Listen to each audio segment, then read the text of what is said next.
All right, shifting our focus now to China. Chinese banks surpassed America in global financial dominance, at least on paper. Fresh data shows the Industrial and Commercial Bank of China, or the ICBC, alone sits at roughly $7.6 trillion in assets, followed by Agricultural Bank of China, near $7 trillion. Just four state-owned giants, including China Construction Bank and the Bank of China, control about $25.5 trillion. That is a quarter of the world's top 50 banks' combined assets.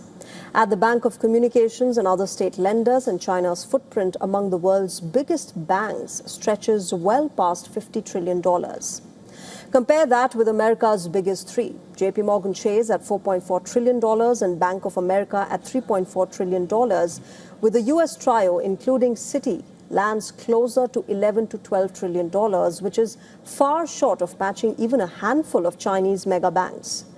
But size isn't the whole story. Look at the market capitalization and the picture flips hard. Market value is what investors actually think these banks are worth. JP Morgan's market cap tops $780 to $900 billion, which is nearly triple that of China's ICBC.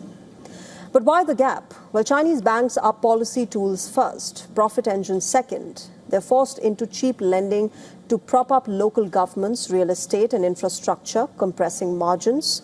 Morningstar analysts note that Chinese state banks ramped financial investments nearly 19% in 2025, acting as a direct liquidity channel for Beijing's stimulus push, fueled by record government bond issuance.